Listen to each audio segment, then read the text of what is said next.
జాతీయవాద జర్నలిజానికి అసలైన వేదిక నేషనలిస్ట్ హబ్ ని సబ్స్క్రైబ్ చేసుకోండి. నోటిఫికేషన్స్ కోసం బెల్ ఐకాన్ పై క్లిక్ చేయండి. నమస్తే, వెల్కమ్ టు నేషనలిస్ట్ హబ్. ప్రస్తుతం భారతదేశ వ్యాప్తంగా మోదీ హవా స్పష్టంగా కనబడుతోంది. సర్వేలన్నీ కూడా అదే చెబుతూ ఉన్నాయి. మోదీ మూడోసారి అధికారంలోకి రావడం ఖాయమనే అభిప్రాయమే సర్వేల్లో తెలుస్తోంది. అండ్ ప్రజల్లో కూడా అటువంటి ఉత్సాహమే కనిపిస్తోంది. అయితే ఇదే సమయంలో దేశవ్యాప్తంగా మోదీ మళ్ళోసారి ప్రధాని కావడం విషయంలో పెద్దగా సందేహాలు కనిపించట్లేదు. కానీ తెలంగాణ, ఆంధ్రప్రదేశ్, ముఖ్యంగా తెలుగు రాష్ట్రాల్లో మోదీ హవాని ఖచ్చితంగా ముందుకు తీసుకెళ్లడంలో భారతీయ జనతా పార్టీ నాయకత్వము లేదా భారతీయ జనతా పార్టీ వ్యూహరచన దురంధరులు ఎవరైనా సరే ఎక్కడైనా తప్పటడుగులు వేస్తున్నారా అనే ప్రశ్నలు మాత్రం సామాన్య ప్రజల్లో ఎలా ఉన్నాయో తెలియదు. కానీ బీజేపీ శ్రేణుల్లో మాత్రం చాలా స్పష్టంగా వినిపిస్తున్నాయి.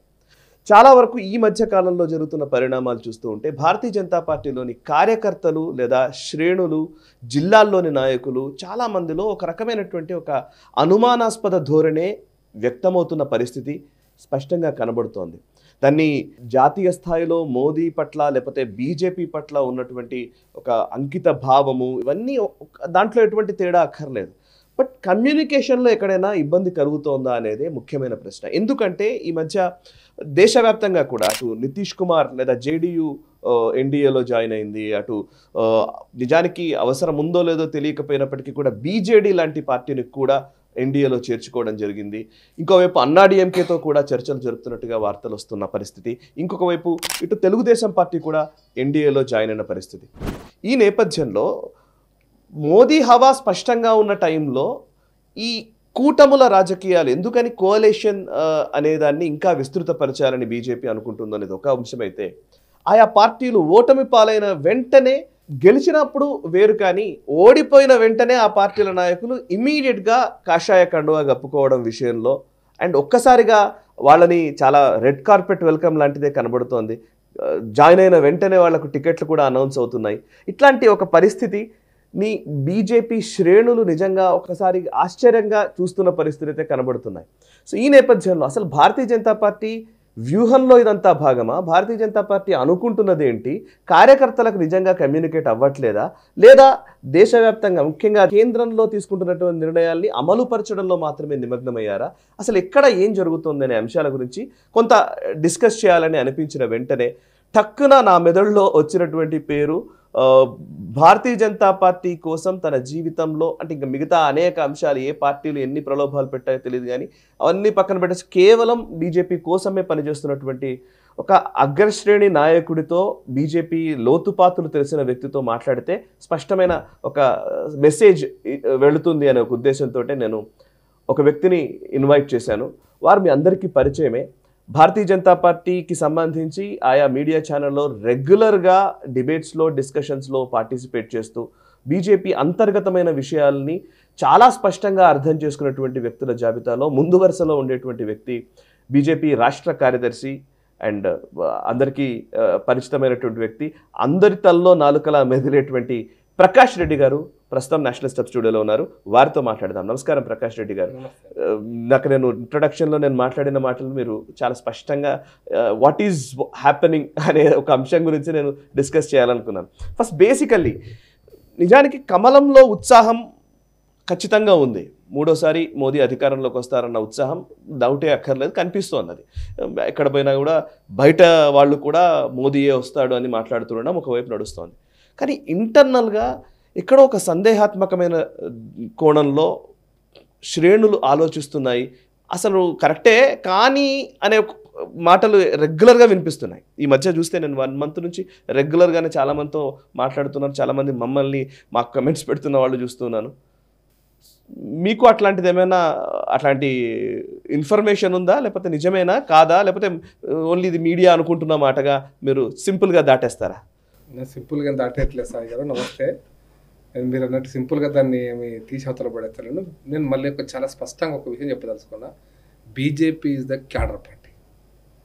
బీజేపీ ఇన్ని సంవత్సరాలు బతికిందంటేనే బీజేపీ క్యాడర్ వల్ల. 1951లో జనసంఘ్ పార్టీ స్టార్ట్ చేసిన, 77లో జనతా పార్టీతో కలిసిపోయిన, 80లో బీజేపీగా రూపాంతరం చెందిన అప్పటి నుంచి 2 సీట్లు వచ్చిన దేశం మొత్తం మీద 84 ప్రపంచంలో 2 పార్లమెంట్లో సీట్లు వచ్చిన మీరు ఊహించుకోండి. ప్రపంచ చరిత్రలో ఏ పార్టీ కూడా ఈ విధమైన సర్వైవ్ అయిపోయి మళ్ళీ అధికారంలోకి వస్తానని ఎవడు ఊహించరు. ప్రపంచంలో ఏ దేశంలో కూడా ఎంత డెమోక్రటిక్గా ప్రపంచ ప్రజాస్వామ్య చరిత్రలో బీజేపీకి ఆ చరిత్ర ఉంది. ఈ చరిత్రకు మూలం బీజేపీ కార్యకర్త. I'm using this word, BJP కార్యకర్త. ఆ కార్యకర్తనే బీజేపీ నడిపిస్తున్నాడు, నడిపిస్తాడు కూడా. ఆటుపోట్లు, సమస్యలు, మీరు అన్నటువంటి చర్చలు అన్ని జరుగుతుంటాయి. కానీ కార్యకర్త యొక్క త్యాగమే ఈరోజు బీజేపీకి ఈరోజు 300 సీట్లు. ఇది మర్చిపోతే ఇంకా అంతకంటే సిద్ధాంతాన్ని మర్చిపోయిన పార్టీకి ఇంకోటి ఉండదు. చరిత్రలో మనం మిగలలేము. కాబట్టి కార్యకర్తకు ఖచ్చితంగా గౌరవించి తీరాల్సిందే. ఆ గౌరవం ఉందని అనుకుంటాను. ఇప్పుడు గౌరవిస్తున్నామని అనుకుంటున్నాను. అయితే మీరు అన్నట్టు కొన్నిసార్లు కమ్యూనికేషన్ వాళ్ళకి చెప్పాల్సిన భాషలో చెప్పాల్సిన విధంగా చెప్పలేకపోవడం అనేటువంటిది కొన్నిసార్లు ఉంటుంది. ఎందుకంటే ఎమర్జెన్సీ లాంటి పరిస్థితుల్లో జైల్లోకి పోయిన కార్యకర్తలు, సత్యాగ్రహాలు చేసిన కార్యకర్తలు, ఎమర్జెన్సీని తిరిగి వాపస్ ప్రజాస్వామ్య పరిరక్షణలో ఎంతమంది కార్యకర్తలు చనిపోయినారు. ఆ కాంటెక్స్లో మాట్లాడితే తెలంగాణలో కూడా నక్సల్వాదీ ఉద్యమంలో ఎంతమంది కార్యకర్తలు చనిపోయినారు. సాధారణ కార్యకర్తలు, అది ధనవంతులు కాదు, కోటీశ్వర్లు కాదు, ఎమ్మెల్యేలు కాదు, ఎంపీలు కాదు, ఏమీ కాదు. అయినా కూడా ప్రయాణం నడిచినారు. మీకు నేను గుర్తు చేస్తున్నా, 84లో బీజేపీ 2 సీట్లు గెలిచినప్పుడు మానసిక ఒక కార్యకర్తల యొక్క మానసిక స్థితిని, నేను యూనివర్సిటీలో స్టూడెంట్ లీడర్గా ఉన్నా. ఏబీపీ కార్యకర్తలు బీజేపీ పక్కన పెడదాం, ఏబీపీ కార్యకర్త కూడా అరే ఇట్లయిపోయింది దేశమంతా అనేటువంటి పరిస్థితులలో రివైవ్ చేయడానికి కూడా ఒక 15 రోజులు, 4 రోజులు పట్టింది. కనీసం కార్యకర్త బయటకు వచ్చి ఒకరినొకరు మనసు విప్పి మాట్లాడడానికి కూడా 4 రోజులు పట్టింది. ఒక భయానకమైనటువంటి పరిస్థితే ఉంటుంది కార్యకర్తల మనసులో. కానీ ఎంత బయటకు వచ్చారు, ఎంత ధైర్యంగా బయటకు వచ్చారు. 84 నుంచి 89 వరకు 86 సీట్ల స్థాయికి చేరారు కదా. దాని వెనకాల కార్యకర్తల యొక్క శ్రమ ఉంది, కార్యకర్తల యొక్క త్యాగం ఉంది. లేకపోతే ఈరోజు ఎన్నైనా కనుకుండొచ్చు, ఎవరన్నా పార్టీకి రావచ్చు, ఈ పచ్చటి షర్టు కింద ఎవరన్నా ఉండిండొచ్చు. కానీ ఈ పచ్చటి షర్టు ఈ స్థాయికి రావడానికి కార్యకర్తల యొక్క మనోధైర్యం, కార్యకర్తల యొక్క త్యాగం, కార్యకర్తల యొక్క కృషి దీంట్లో ఉన్నాయండి. కాబట్టి కార్యకర్తను మనం తక్కువ అంచనా వేస్తే అది ఆ పార్టీకి మనం ద్రోహం చేసినట్టే అనుకోవాలని చాలా స్పష్టంగా చెప్తున్నాను. సాధారణ కార్యకర్త ఏమీ ఆశించాడండి. అవును, ఏ సర్పంచ్ ఆశించాడు, ఒక ఎమ్మెల్యే కావాలనుకోడు, ఎంపీ కావాలనుకోడు, ఏమి అనుకోడు, జెండా పట్టుకొని తిరుగుతుంటాడు. నేను ఒక క్వశ్చన్ అడుగుతాను. నా లైఫ్ లో ఒక ఎగ్జాంపుల్ చెప్తా, ఒక కార్యకర్త ఎగ్జాంపుల్ చెప్తా. మిర్యాలగూడ నుంచి ఒక కార్యకర్త హైదరాబాద్కి వస్తున్నాడు. జేబులో డబ్బులు, టికెట్ కొనుక్కునే పైసలు మాత్రమే ఉన్నాయి. చౌటుప్పల్లో ఇంద్రసేన జెండా ఎగిరేస్తున్నాడు, కనపడ్డది, దిగినాడు, భారత్ మాతకి జై, వందే మాత్రం స్లోగన్ ఇచ్చినాడు. ఇంద్రసేన గారి కార్యక్రమం అయిపోయింది, జేబులో పైసలు లేవు హైదరాబాద్ రావడానికి. ఇది కార్యకర్తల లక్ష్యం. నేను ప్రాక్టికల్గా చూసిన, విద్యార్థి పరిషత్ కార్యకర్తలు కూడా చూసిన. పాలెంలో ఎస్ఎఫ్ఐ కార్యకర్తలు ఏబీపీ కార్యకర్తల మీద దాడి చేశారు. నేను పోయి చూసిన కార్యకర్తలు ఇంటి వాళ్ళ దాని కోసం పోయిన తర్వాత కార్యకర్తలకు పచ్చడి కూడా లేకుంటే, కారం కూడా లేకుంటే, అన్నంలో నీళ్లు ఉప్పు కలుపుకొని తిన్నటువంటి కార్యకర్తలు, తిని కూడా ఈ సిద్ధాంతం కోసం పనిచేసిన కార్యకర్తలు నేను చూసిన. కాబట్టి కార్యకర్తలు ఎంత త్యాగం ఉంటే 2 సీట్ల పార్టీ, 2 సీట్లతోనే ఉన్నటువంటి పార్టీ నిలబడగలుగుతుందా? భారతదేశ చరిత్రలో ఒక్క పార్టీ చూపెట్టండి. దేశ చరిత్రలో కనుమరుగైపోయినాయి వందల పార్టీలు. సాయి గారు, తెలంగాణ రాష్ట్రం, ఆంధ్రప్రదేశ్లో కూడా ఎన్జే రంగా పార్టీ, కృషి కార్మిక సమాజ్ పార్టీ లాంటిది, జస్టిస్ పార్టీ లాంటిది, సోషలిస్ట్ పార్టీ లాంటిది, చరణ్ సింగ్ లాంటి బీకే క్రాంతిదళ్ పార్టీ లాంటిది ఎన్ని అంతరించిపోలేదు. ఎన్ని అది కాలగర్భంలో పేర్లు కూడా గుర్తులేవు ఈరోజు చాలా మందికి. వందల పేర్లు గుర్తులేవు ఈ రోజున. బీజేపీ పెట్టిన పడైపోయింది. It is just because of worker. BJP కార్యకర్త భుజాన జెండా వేసుకుంటే ఆ త్యాగం వెనకాల దాన్ని మర్చిపోతే బీజేపీని మర్చిపోయినట్టు. ఇంకా బీజేపీ చరిత్ర నేను మిమ్మల్ని అడుగుతాను సార్. ఇప్పుడు మొన్న అసెంబ్లీ ఎలక్షన్స్ బీజేపీ ఆ పని చెయ్యదు. ఒకవేళ ఎప్పుడన్నా అటువంటి పరిస్థితి నెలకొంటే దాన్ని సవరించగలిగేటువంటి మెకానిజం ఆ యొక్క వ్యవస్థ పార్టీలో ఉంది. ఖచ్చితంగా దాన్ని సరిదిద్దుకుంటాం. కార్యకర్త ఖచ్చితంగా ఆ రకమైనటువంటి ప్రోత్సాహం, ఉత్సాహం ఇచ్చే బాధ్యత, వాళ్ళ త్యాగాలను గుర్తించే బాధ్యత కూడా పార్టీ నాయకత్వాన్ని గుర్తిస్తాం కూడా. ఓకే, ఒకసారి నేను మిమ్మల్ని అడుగుతాను. ఇప్పుడు మొన్న మీరు చెప్పింది కరెక్ట్. యాక్చువల్లీ అందరూ, ఏ రాజకీయ నాయకుడైనా, దీంట్లో అసలు వివాదమే ఉండదు. ఏ రాజకీయ నాయకుడైనా సరే ఆ పార్టీ కార్యకర్తలు వస్తున్నారు అంటే వాళ్ళ బీరు, బిర్యానీ, మద్యం ఇవన్నీ పంపిణీలు ఇవన్నీ చేసి సమీకరణ ఇవన్నీ చేస్తే కానీ జరగని పరిస్థితి ఉంటుంది. బట్ బీజేపీలో మనం విజువల్స్ డైరెక్ట్గా నేనే చాలా మందిని మాట్లాడిన సందర్భాలు ఉన్నాయి. ఇప్పుడు మునుగోడు ఎలక్షన్స్లో కావచ్చు, అంతకుముందు హుజురాబాద్లో కావచ్చు, దుబ్బాకలో కావచ్చు, లేకపోతే మొన్న అసెంబ్లీ ఎలక్షన్స్లో కావచ్చు, మీకు ఇట్లా తీసుకుంటే విజువల్స్ వస్తాయి. వాళ్ళే బాక్స్ కట్టుకొని వచ్చి నేను బీజేపీ ప్రచారం కోసం వచ్చానని చెప్పిన వాళ్ళు బోలెడన్ని విజువల్స్ మనకు యూట్యూబ్లో దొరుకుతాయి ఉట్టిగానే. నిజానికి అట్లాంటి కార్యకర్తలు ఈ రోజు కూడా ఉన్నారు. మీరు చెప్పిన ఆ రోజు మాత్రమే కాదు, ఈ రోజు కూడా ఉన్నారు, ఇప్పుడు కూడా ఉన్నారు. కానీ ఆ కార్యకర్త వచ్చి మాట్లాడడము, జెండా మోయడము వరకు కరెక్టే. కానీ టికెట్లు, నాయకత్వము, లేదా ఒక డిసైడ్సివ్ రోల్స్ అనగానే మీ దగ్గర డబ్బులు ఉన్నాయా అనే ప్రశ్న ఎందుకు ఎక్కువైంది బీజేపీలో? సరే, ఇది ఒక దురదృష్టకరమైన పరిస్థితి నేను అంట. బీజేపీ అని కాదు, బట్ రాజకీయాల్లో దురదృష్టకరమైన పరిస్థితి. ఇంకా కరెక్ట్గా మాట్లాడితే ఈ దురదృష్టకరమైన పరిస్థితి దక్షిణాదిలో ఉంది. ఇంకా ఎక్కువ మాట్లాడితే తెలుగు రాష్ట్రాల్లో ఎక్కువ ఉంది. ఈ మధ్య కాలంలో వచ్చినటువంటి పరిణామాల్లో తెలంగాణలో కూడా ఎక్కువైపోయింది. ఇది డబ్బు ఆధారంగా ఎన్నికలు జరుగుతున్నటువంటి నేపథ్యం. ఇది కార్యకర్తలకు ఒక రకంగా బాధ కూడా ఉంది. నేను ఖచ్చితంగా కార్యకర్తలు ఏదో మానసికంగా కరెక్టే అనేటువంటి ఫీలింగ్లో కూడా ఉన్నారు, బాధతో కూడా ఉన్నారు కార్యకర్తలు. డబ్బు ఆధారంగా ఒక అభ్యర్థిని నిర్ణయించే పరిస్థితి రావడం అనేటువంటిది ఒక పార్టీ సైద్ధాంతిక మూలాలు ఉన్న పార్టీకి ఒక బాధాకరమైన విషయం. అన్డౌటెడ్లీ దాన్ని మేము ఒప్పుకొని తీరుతాం, దాంట్లో డౌటే లేదు. కానీ ఈ పరిస్థితి నుంచి చక్కదిద్దడం ఎట్లా? ఇది కూడా మళ్ళీ పరిష్కారమే కదా. మనం కమ్యూనిస్టులలాగా ప్రశ్నలు అందించడం కాదు కదా, ప్రశ్నలకు సమస్యకు పరిష్కారం కూడా. నేను అనుకుంటా, నన్ను చాలాసార్లు అడుగుతారు, మీరు పార్టీ పని చేస్తున్నప్పుడు అప్పుడప్పుడు ఇట్లాంటివి కనపడుతుంటాయి కదా, రుగ్మతలు వస్తుంటాయి కదా అని. మన ఇంట్లో మన బాత్రూమ్ మనమే క్లీన్ చేసుకోవాలి, బయట వాడు రాడు కదా. అసలు మన పార్టీలో ఈ సమస్యను పరిష్కరించడానికి మనమే ముందుకు రావాలి. నో డౌట్ కార్యకర్త నుంచి గల నుంచి వస్తుంది, నేను రాదని అనుకోవట్లే. ఇది కొంతకాలం ఒక ఫేజ్, ఖచ్చితంగా ఇది ఒక 5 సంవత్సరాలు ఉంటుందా, 10 సంవత్సరాలు ఉంటుంది, ఒక ఫేజ్ మాత్రమే అని అనుకుంటున్నా. బట్ ఖచ్చితంగా ఏదో రోజు దీని సంస్కరణ జరిగి తీరుతుంది. దానికి బీజేపీ కార్యకర్తనే మూలమైతేనే నా విశ్వాసం. డబ్బు విషయంలో కానీ, కులం ఆధారంగా కానీ, మతం ఆధారంగా కానీ, డబ్బు ఆధారంగా కానీ, లేకపోతే వ్యక్తి ఆధారంగా కానీ రాజకీయాలకు ఏదో ఒక రోజు తెరబడతాయని మాత్రం నేను విశ్వసిస్తున్నా. నేను నెగిటివ్ పర్సన్ కాదు, నేను అందుకోసం చెప్తున్నా. నిరాశ అనేటువంటిది మూర్ఖులు చేసుకునే తీర్మానం అని ఒక పెద్ద ఫిలాసఫర్ చెప్పాడు. నేను నిరాశపడ్డాను లేదు, బీజేపీ కార్యకర్త కూడా నిరాశపడ్డాడు ఫర్ దట్ మ్యాటర్. ఈ సమస్య ఇట్లా ఉన్నది మాత్రం మీరు చెప్పింది గ్రౌండ్ రియాలిటీ. ఎస్, డబ్బున్న వాళ్ళనే సీట్లు ఇవ్వాలి, ఇస్తున్నారు, ఇది కూడా కరెక్ట్. అంటే నేనేమన్నా అంటే కార్యకర్త బాక్స్ తెచ్చుకొని తింటున్నాడు అన్నదాన్ని ప్రచారం చేసుకుంటున్నప్పుడు, అది చాలా గొప్పగా చెప్తున్నప్పుడు, ఇక్కడ మాత్రం మళ్ళీ నీ డబ్బులేంటి అని మాట్లాడడం అనేది ఇది రెండు వేరు కదా. ఈ రెండు వేరు. డబ్బులు ఆధారంగా అభ్యర్థుల నిర్ణయం జరగటం కానీ, లేకపోతే ఇంకొకటి, ఇవి జరుగుతున్నది కరెక్టు. ఈ పరిణామాలు కొనసాగుతుంది కరెక్ట్. దీంట్లో బాధగా ఉన్న మాట వాస్తవమే, కొంత ఆందోళన ఉన్న మాట కూడా వాస్తవమే. కానీ ఈ సమస్యను ఎవరు పరిష్కరించాలా? ప్రశ్నలు లేవనెత్తున్నాం, కానీ దీనికి పరిష్కారం ఎక్కడి నుంచి రావాలా? కార్యకర్త మూలాల నుంచి వస్తుంది, ఆ నమ్మకం నాకుంది. బీజేపీ కార్యకర్త ఖచ్చితంగా ఇటువంటి ఇది ఒక రాజకీయ రుగ్మత అనుకోండి, సామాజిక రుగ్మత అనుకోండి, దీన్ని కూడా పరిష్కరించే బాధ్యత బీజేపీ కార్యకర్తగా తీసుకుంటాడు. నేను కూడా కార్యకర్తగా దాంట్లో భాగస్వామ్యం అవుతా, అన్డౌటెడ్లీ భాగస్వామ్యం అవుతా. అది అయితే కొంచెం కాలం పడుతుంది. అన్ని పెద్ద సమస్యలు పరిష్కారానికి దశాబ్దాలు పట్టినాయి.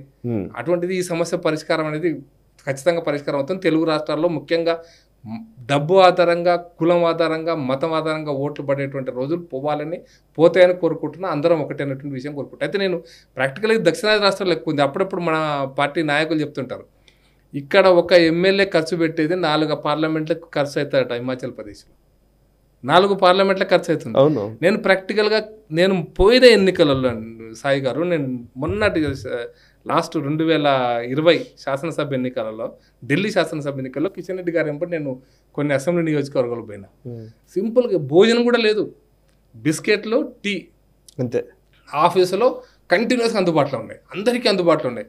బిస్కెట్ తింటారు, టీ తాగుతారు, ఇంటింటికి ప్రచారం చేస్తారు, వస్తారు, 4 గంటలు తిరిగి వస్తారు, గంట రెస్ట్ చేసుకుంటారు, మళ్ళీ వచ్చి అది అవుతారు, మళ్ళీ తిరిగి వస్తారు, ఇంటికి పోయి భోజనం చేస్తారు. ఇది బీజేపీ కార్యకర్త ఢిల్లీలో కూడా కష్టపడుతున్నారు ఇప్పటికి కూడా. అయితే ఇది కొంత తెలంగాణ రాష్ట్రంలో అయితే మీరు కార్యకర్త ఈ విధంగా కష్టపడుతున్నాడు, కానీ అభ్యర్థి నిర్ణయానికి వచ్చేసరికి డబ్బు అనేటువంటిది ఒకటి వస్తుంది అనేటువంటిది ఉంది. అయితే ఈ సమస్యను డబ్బు లేకుండా కూడా గెలవాల్సిన పరిస్థితి రావాలి. ఖచ్చితంగా డబ్బు లేకుండా వ్యక్తి గెలవాలి. అందుకోసం ఈ మధ్య అమిత్ షా గారు ఒక మాట చెప్పారు, బీజేపీ 303 సీట్లు గెలుస్తుంది, మళ్ళీ అధికారంలోకి వస్తాం, నెక్స్ట్ టైం మళ్ళీ 350 గెలుస్తాం, అధికారంలోకి వస్తాం. కానీ బీజేపీ లక్ష్యం 47లో బీజేపీ లక్ష్యం పూర్తి అవుతుందని అనుకోవద్దండి అని కార్యకర్తలకు బయటకులో చాలా ఒక విషయం స్పష్టంగా చెప్పాడు. పూరెస్ట్ ఆఫ్ ది పూర్ పార్లమెంట్లో అడుగుపెట్టిన రోజున బీజేపీ లక్ష్యం పూర్తయినట్టు. అత్యంత పేదవాడు, డబ్బు లేకున్నటువంటి పేదవాడు పార్లమెంట్లోకి అడుగు పెట్టగలిగిన రోజున బీజేపీ యొక్క లక్ష్యం, బీజేపీ మార్గం ముందుకు పోయినట్లు లెక్క. అప్పటిదాకా మన శ్రమ కొనసాగుతూనే ఉండాలన్నాడు. ఇదే కార్యకర్తలకు స్ఫూర్తి. ఖచ్చితంగా ఆ రోజు వస్తుందని నేను అందుకోసం విశ్వాసంతో మాట్లాడుతున్నా. నమ్మకంతో మాట్లాడుతున్నా, ఆశావాదిగా మాట్లాడుతున్నా. నిరాశ నేను చేసుకోవట్లేదు. ఈ రోజు వస్తుంది. అయితే ఆ సంస్కరణ కూడా కార్యకర్త కేంద్ర బిందువుగానే వస్తాయని మాత్రం నమ్ముతున్నాను. ఓకే, ఈసారి తెలంగాణలో ఎన్ని ఎంపీ సీట్లు గెలిచే అవకాశం ఉంది? సార్ నేను నెంబర్ చెప్పాను నేను. ఓకే, ఎందుకు అంటే నేను 12 చెప్పిన అనుకోండి, మిగతా 5 వదిలిపెడుతున్నావా, ఏ 5 వదిలిపెడుతున్నావు అంటారు. కాదు, 17కు 17 ప్రయత్నం జరుగుతుంది. మ్యాక్సిమం నెంబర్ గెలుస్తుంది. ఇది డిపెండ్. అయితే నేను ఒక విషయం చాలా స్పష్టంగా చెప్తా. ఈ 17 గెలవడానికి అవకాశం ఉంది. కొన్నిసార్లు నేను అప్పుడప్పుడు నన్ను అసెంబ్లీ ఎలక్షన్ అడిగితే ఎన్ని గెలుస్తారు మీరు అంటే 262 అన్న. జోక్గానే 262 అంటే ఎందుకు, అదేంది లాజిక్ అన్నారు. 2 అంటే పార్టీకి అనుకూల వాతావరణం వస్తే మనం 62 గెలుస్తాం. పార్టీకి ప్రతికూల వాతావరణం వచ్చినప్పుడు ఎంత బలం ఉన్నా సరే పార్టీ గెలవడం కష్టం అవుతుంది. ఇప్పుడు ఢిల్లీలో మనకు పార్లమెంట్ ఎలక్షన్స్లో 7 మనం గెలిచినాం. శాసనసభ గెలవాలంటే 3, 7. అదే కదా. మనం పంజాబ్లో మనకు ఎంత హవా ఉన్నప్పుడు కూడా పంజాబ్లో మనం 3 సీట్లే గెలిచాం కదా. మన ముఖ్యమంత్రి మన దగ్గరకు వచ్చాడు, మాజీ ముఖ్యమంత్రి బీజేపీకి వచ్చినాడు. కానీ పంజాబ్లో మనం గెలిచింది 3 శాసనసభ సీట్లే కదా. కాబట్టి ప్రతికూల పరిస్థితి వచ్చినప్పుడు అదేదో నేను ఆ పార్టీ అద్భుతంగా గెలిచిందని కదా, ఆ పార్టీ మీద వ్యతిరేకత, విశ్వాసం బీజేపీ విశ్వాసం కలిగించలేనప్పుడు కలిగించేటువంటి వ్యక్తి కోటేశారు. అక్కడ ఆ పార్టీ కోటేశారు. తెలంగాణలో కూడా అంతే. కేసీఆర్ మీద లేదా టీఆర్ఎస్ మీద వ్యతిరేకత, బీజేపీ విశ్వాసం కలిగించుంటే బీజేపీకి పడేవి, కలిగించలేదు కాబట్టి ఆ కాంగ్రెస్ గెలిచింది. ఇది నెగిటివ్ ఓట్. కాబట్టి నేనేమంటున్నానంటే కంక్లూజన్ దట్ క్వశ్చన్, ఎన్ని గెలుస్తారనే దానికి వాతావరణం అనుకూలంగా ఉంటే ఎక్కువ సీట్లు గెలవడానికి స్కోప్ ఉంది. ప్రతికూలంగా ఉన్నప్పటికీ కూడా కొన్నిసార్లు సిచ్యువేషన్ మనకు కొన్ని సీట్లు గెలవడానికి అవకాశం ఉంటుంది. కాబట్టి ఇప్పుడున్న పరిస్థితి మనకు అనుకూలంగా ఉందని అనుకుంటున్నా. ఎందుకంటే మొన్న శాసనసభ ఎన్నికల్లో రాష్ట్ర ముఖ్యమంత్రి ఎవరు, రాష్ట్ర భవిష్యత్తు నిర్ణయించే ఎన్నికలు కాబట్టి కొంత మనకు ప్రతికూలత ఉండింది. కేసీఆర్కు ఆల్టర్నేటివ్ అనేది. ఇప్పుడు దేశ రాజకీయాలకు ఎన్నికలు మోడీ గారుకి ప్రత్యామ్నాయంగా ఎవరు ప్రధానమంత్రి అనేటువంటి చర్చ జరుగుతున్న ఎన్నికలు కాబట్టి ప్రత్యామ్నాయం కనపడతలేని పరిస్థితి. మోడీ గారి పట్ల పాజిటివ్గా దేశ రాజకీయాలలో పాజిటివ్గా ఉన్నటువంటి పరిస్థితి కాబట్టి ఇది ఒక రకంగా పాజిటివ్ అట్మాస్ఫియర్ ఉంది కాబట్టి ఎక్కువ సీట్లు గెలిచే అవకాశం ఉంది. బట్ ఈ సందర్భం ఒకటే చెప్తాను సాయి గారు, ఫస్ట్ టైం నేను చూస్తున్నాను. నేను 40 ఏళ్ళు 35 ఏళ్ళు నేను స్థానిక రాజకీయాలను దగ్గర నుంచి అబ్జర్వ్ చేసిన వ్యక్తిగా నేను చెప్తున్నాను. నెక్స్ట్ ఎలక్షన్స్లో ఎవరు ప్రధానమంత్రి అవుతారు అనేటువంటి చర్చ పక్కన పెట్టి రోజున మోడీ గారి నాయకత్వంలోని ఎన్డీఏకు 350 వస్తాయా 330 చర్చ ఈ విధంగా ఇంక ప్రత్యర్థి గురించి చర్చ జరగట్లేదు. మోడీ గారికి ఎన్ని సీట్లు వస్తాయి అనేటువంటి నాయకత్వంలో చర్చ జరుగుతున్నది. ఇది ఒక ప్రత్యేకమైన పరిస్థితి దేశంలో నెలకొద్ది ప్రజాస్వామ్యంలో. ఈ 40 ఏళ్ళ ఇటువంటి పరిస్థితి అంటే ఒక చర్చ ఎప్పుడు జరగలేదు. కాబట్టి నేను మోడీ గారి పట్ల వాతావరణం ఉన్నా ఇక్కడ కూడా గెలవాలంటే మళ్ళీ నేను క్లారిటీ చెప్తున్నా, కొత్త వాళ్ళు వస్తారా, కొత్త వాళ్ళు ఏం చేస్తారు, పోటీ. ఇప్పుడు మీరు చెప్పేది నేను అడుగుతా. ఇప్పుడు ప్రాబ్లం ఉంది ఇక్కడే. మీరు మాట్లాడుతున్నది 10-12 సీట్లు అంటే ఎన్ని సీట్లు వస్తాయంటే నేను టార్గెట్ల గురించి మాట్లాడట్లే. మనం ముందు వచ్చిన టాపిక్లకి వెళ్దాం. మళ్ళీ ఏంటంటే 10-12 సీట్లు వచ్చినాయి అనుకుందాం, వాట్ ఎవర్ ఎన్ని వచ్చినా కానీ. ఇప్పుడు మామూలుగా కార్పొరేట్లో ఒక ఈ మధ్య కాలంలో వచ్చిన ఒక కొత్త వ్యూహం సార్, బిజినెస్లో వాటిల్లో వీటిల్లో ఏంటంటే అవుట్ సోర్సింగ్ అంటారు. జనరల్గానే మనం చేసే పని కాకుండా ఇంకొకరికి అవుట్ సోర్స్ చేయడము, వాళ్ళు పని చేసి మనకు అవుట్కమ్ ఇస్తాడు, అంతే కదా. సో బీజేపీ కూడా స్టేట్ బీజేపీ ఏమైనా అవుట్ సోర్స్ చేస్తుందా అనిపిస్తోంది. అంటే ఊరికే ఎందుకంటే మీ దగ్గర ఉన్న నాయకులు కాదు కానీ పక్క నుంచి నాయకులు గెలిచేస్తారు, వాళ్ళు మీ దగ్గరకు వస్తారు. ఎట్లా గెలిస్తే ఏంటి? అట్లా రావడం కంటే వాళ్ళు తర్వాత తీసుకోవడం, మళ్ళీ డిఫెక్షన్లా ఇవన్నీ, దాని బదులు ముందే టికెట్ ఇచ్చేస్తున్నాం అంతేనా? ఎందుకంటే నిన్న కార్యకర్త అసలు బేసికల్లీ అసలు వాళ్లకు బీజేపీకి ఎటువంటి లైను లేదు. అంతకు ముందంతా బీభత్సంగా బీజేపీని తిట్టిన వాళ్ళే నిన్న జాయిన్ అవుతున్నారు, ఇవాళ టికెట్ తెచ్చుకుంటున్నారు. ఇదెక్కడి గొడవ? వాళ్ళ కోసం టికెట్లు ఆపుతున్న సందర్భాలు కూడా ఉన్నాయంటున్నారు. దీన్ని 3 కేటగిరీస్ చెప్తా. ఒకటి, మనది కమ్యూనిస్ట్ పార్టీ కాదు, మెంబర్షిప్ ఉండాలా, ఇట్లుండాలా, ఇట్లయితేనే సీట్ ఇస్తాం అనేటువంటి పరిస్థితి లేదు. మనం మొదటి నుంచి లేదు. అంటే ఈ రోజు అని కాదు, మొదటి నుంచి లేదు. కాబట్టి ఎవరైనా బీజేపీలోకి రావచ్చు. దానికి బీజేపీ అయితే ఇప్పుడు నా మండల ప్రెసిడెంట్ ఒప్పుకుంటేనే మెంబర్షిప్ అంటే కాదు, బీజేపీ ఆన్లైన్లో ఎవరైనా మెంబర్ కావచ్చు. కాబట్టి బీజేపీ మెంబర్ కావడానికి ఒక రిస్ట్రిక్షన్స్ ఏం లేవు. బీజేపీ పార్టీ వైడెన్ అయింది. కమ్యూనిస్ట్ పార్టీ నుంచి గుణపాఠం నేర్చుకున్నాం మనం కూడా. మన పార్టీ రిస్ట్రిక్టెడ్గా ఉంచట్లేదు. క్యాడర్ పార్టీ అయినా కూడా, మనది కార్యకర్తల పార్టీ అయినప్పటికీ కూడా, క్యాడర్ పార్టీ అయినప్పటికీ కూడా మనది రిస్ట్రిక్షన్గా ఉంచట్లేదు. కాబట్టి బీజేపీ వైడెన్ అయింది, జాతీయ స్థాయిలో అత్యంత సభ్యత్వం వచ్చింది. కాబట్టి ఎవరైనా వస్తారు పార్టీలోకి. ఎవరైనా వస్తున్న సందర్భంగా ఎవరు కూడా పుట్టంగానే నేను పలానా బీజేపీని ఎవరు పుట్టారు, అభిప్రాయాలు కూడా మార్చుకోవచ్చు, పాజిటివ్ అభిప్రాయాలు కూడా డెవలప్ కావచ్చు. కాబట్టి మనం రిస్ట్రిక్ట్ చేసి ఇంకొక లాజిక్ కూడా చెప్తాను నేను ఇక్కడ ఇదే సందర్భంగా. బీజేపీలో ఉన్నాం కాబట్టి మేమే దేశభక్తులము, బీజేపీలో లేని వాళ్ళందరూ దేశభక్తులు కాదు లేదా దేశద్రోహులు, ఈ పని కూడా ఇది కూడా కరెక్ట్ కాదు. అందుకోసమే చెప్తున్నాను, బీజేపీలో బయట ప్రత్యేక పరిస్థితులలో ఈ పార్టీలో చేరడం కనెక్ట్ కాకపోవడమో, ఈ పార్టీలో చేరడానికి వాళ్ళకు మోటివేషన్ రాకపోవడమో, లేదా ఆ పార్టీలో ఏదైనా ప్రత్యేక పరిస్థితులలో చేరటమో జరిగినటువంటి కొంతమంది మంచి దేశభక్తులు అనుకోండి, జాతీయవాదులు అనుకోండి, ఈ సిద్ధాంతాన్ని పూర్తిగా విశ్వసించే వాళ్ళు కూడా బయట నుంచి బీజేపీలోకి వస్తున్నారు. ఇప్పుడు ఇదొక కేటగిరీ. వస్తున్న వాళ్ళందరూ కూడా ఏదో ఎన్నికల్లో పోటీ చేయడానికి వస్తున్నారని అనుకోవాల్సిన అవసరం లేదు. ఈ కేటగిరీ కూడా ఉన్నారు. అంటే ఈ జాతీయవాదం మీద బీఆర్ఎస్ పార్టీకి రాజకీయ అవసరాల కోసం పోయినారు. అయినా ఇప్పుడు ఆ పార్టీ అంతరించి అంటే ఏదో తెరమరుగైనటువంటి పార్టీ. కాబట్టి ఇక్కడ మాకు రాజకీయంగా లేకపోయినా బీజేపీలో ఉంది కదా, మోడీ ఉన్నాడు కదా, మోదీ నిర్ణయాలు బాగున్నాయి కదా అని వచ్చే వాళ్ళని కూడా మనం ఆహ్వానించాల్సిందే కదా. దీన్ని కార్యకర్తలు అర్థం చేసుకుంటున్నారు, అన్డౌటెడ్లీ దీన్ని అర్థం చేసుకుంటున్నారు. కాబట్టి ఆహ్వానిస్తున్నాడు. కార్యకర్తలు ప్రతి వాళ్ళ విషయంలో నెగిటివ్ ఏం లేదు, పాజిటివ్ కూడా కొంత ఉంది, తప్పకుండా ఉంటుంది. కొంతమంది చాలా రోజుల కింద వచ్చి పనిచేసే వాళ్ళు ఉన్నారు, వాళ్ళు సీట్ అడుగుతున్నారు, వాళ్ళ విషయం కూడా పాజిటివ్ ఉంది. సమాజంలో మిగతా వర్గాలు ఉన్నాయి. నేను అద్వానీ గారు ఒక స్టేట్మెంట్ చెప్తా. 1980లో మొదటిసారి బీజేపీ మహాసభలలో అద్వానీ గారు ఒక స్టేట్మెంట్ ఉంది. We welcome more and more number to BJP. We welcome professionals in to the BJP, not professional politicians in to the BJP అన్నాడు. రాజకీయాలు వృత్తిగా చేసిన వాళ్ళం కాకుండా వివిధ రంగాలలో ఉన్న వాళ్ళను మనం ఇన్వైట్ చేసినట్టయితే కొంచెం కరప్షన్ తగ్గుతుంది అన్నాడు. ఏవైతే ఎథిక్స్ మనకు బాగుంటాయి, ఎందుకంటే వాళ్ళ వృత్తిలో ఉండి వాళ్ళ మిగతా సమయాన్ని రాజకీయ పార్టీ కోసం ఇస్తున్నప్పుడు ఖచ్చితంగా రాజకీయ పార్టీలు కూడా వాల్యూస్ పెరుగుతాయి, ఆలోచనలు పెరుగుతాయి అనేటువంటి అభిప్రాయాన్ని నేను చెప్పేది 80లో 43 ఏళ్ల కింద ఈ మాట చెప్పాను. కాబట్టి నేను ఆ రకమైనటువంటి వాళ్ళు కూడా మన దగ్గరకు వస్తారు. వివిధ ప్రొఫెషన్లో ఉండి ఒక రిటైర్డ్ పోలీస్ ఆఫీసర్, ఒక రిటైర్డ్ ఐఏఎస్ ఆఫీసర్, ఒక పెద్ద ఇండస్ట్రియలిస్ట్, ఇప్పటిదాకా రాజకీయ పార్టీ లేని వాళ్ళు, ఒక మంచి అడ్వకేట్, ఒక మంచి డాక్టర్ వస్తారు కూడా, రావాలని కోరుకోవాలి కూడా. ఆ కేటగిరీ ఒక కేటగిరీ ఉంది. ఇది కాకుండా మీరు అన్న మూడో కేటగిరీ అంటే సీట్ ఇస్తేనే వస్తాము, ఇక్కడ చర్చ ఇక్కడే వస్తుందంటే సీట్ ఇస్తేనే వస్తాము, సీటు కోసమే వస్తాము, మాకు సీట్ ఇస్తారా అట్లయితేనే వస్తాము అనేటువంటి కేటగిరీ కూడా ఈరోజు ఉంది. ఇంకో నిన్ననే ఒక ఆడియో వచ్చింది అనుకుంటున్నా, తెలుసు శానంపూడి సైదిరెడ్డి ఆయన ఒక ఆడియోలో చెప్తున్నాడు కూడా డైరెక్ట్ గానే, వాళ్ళే పిలిచి అడిగారు నన్ను, వాళ్ళు నాకు ఇస్తామన్నారు అని చెప్పి. దీన్ని కార్యకర్తలు అర్థం చేసుకోవాల్సిన అవసరం రెండు ఉన్నాయి. అంటే వచ్చేవాళ్ళు వస్తున్నారు, రెండు రకాలుగా ఉన్నాయి. నేను అమిత్ షా గారు ఒక మంచి పాయింట్ చెప్తాను. నేను అంటే ఒక మాట అన్నాడు, ఒక సీనియర్ ఇటువంటి చర్చ వచ్చేవాళ్ళు వస్తున్నారు కదా, నేను వాళ్ళకు కూడా ఇది ఒక సమాధానంగానే వచ్చే వాళ్ళకు కూడా సమాధానంగా చెప్పదలుచుకున్నా. ఓ రోజు మీటింగ్లో ఇట్లా అమిత్ షా గారు అన్నారు, వచ్చే వాళ్ళు రావాలన్నా, వస్తే ఎట్లా వస్తారు, వచ్చిన వాళ్ళు ఏం చేస్తారు, వచ్చిన వాళ్ళు ఎట్లా ప్రవర్తిస్తున్నారు, కొత్త వాళ్ళని పిలవద్ద వాళ్ళకి అవకాశాలు ఇవ్వద్దని చర్చ జరుగుతుంటే మా శేఖర్జీ ముందు కూర్చున్నాడు. మీకు నేను ఓపెన్గా చెప్తుంటారు, మీరు తర్వాత చూసుకోవచ్చు. శేఖర్జీ ముందు, శేఖర్జీ आप कितने साल से काम कर रहे हैं అన్నాడు. मैं 40 साल से काम कर रहा हूँ, मैं विद्यार्थी परिषद लेके अभी तक. आप क्या पाए अब तक? कुछ नहीं पाए. अरे 40 साल में तुम इस संस्था के काम करके कुछ नहीं पाए तो नया लोग क्या पाएगा भाई, आने दो అన్నాడు. क्या हम मौका नहीं देंगे किसी को. ఈ విషయంలో ఎవరికి ఏ అవకాశం ఉండదు. వాళ్ళు ఇక్కడ వచ్చి కరప్ట్ చేసే అవకాశం మనం ఇవ్వం. వాళ్ళు ఇక్కడ వచ్చి ఇష్టమైన రాజకీయాలు చేసే అవకాశం మనం ఇవ్వం.